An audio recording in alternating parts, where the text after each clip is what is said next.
Configuration. So this is the structure of a Hesse configuration. This is a structure on how to build a Hesse configuration.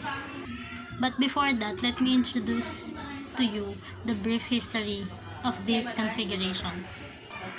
Hesse configuration is introduced by Colin Maclaurin and studied by Hesse or Ludwig Otto Hesse, 1844. So, it is a different finite geometry obtained from Fanus geometry by a modification of the last axiom.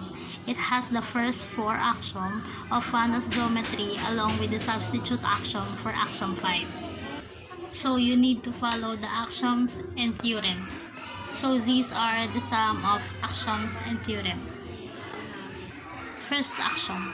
There exists at least one line. Second, every line of the geometry has exactly 3 points on it.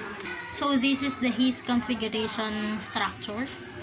We can notice that in every line, there is 3 points. The upper line is the point A, B, and C. The middle line, D, E, and F. And the lower line is point G, point H, and point I. Even those curves are considered as lines. Axiom number 3. Not all points of the geometry are on the same line. So for example, the point C is not lying on this line from G to point I. Axiom number 4. For two distinct points, there exists only one line on both of them. Axiom 5. If a point does not lie on a given line, then there exists one line on that point that does not intersect the given line. So this is the theorems to build a Hesse configuration, or Hesse rather.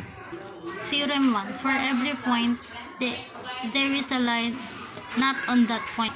Theorem number 2. For every point, there are exactly 4 lines on that point.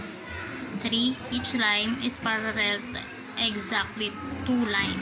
As you can see, the line D and F is parallel to line a point A to point C, and also point G to point I. Theorem number 4. There are 3 lines, no 2 of which intersect. 5. There are exactly 12 lines. And here are those lines. 1, 2, 3, 4, 5, 6, 7, 8, 9, 10, 11, and 12. Theorem number 6. There are exactly 9 points. Obviously, in this structure, we can see the 9 points. First is the point A, second is the B, third is the point C, fourth is the point B, fifth is the point E, F is the 6th point, G is the for 7, H is for 8, and I is for 9 points. 9 points rather.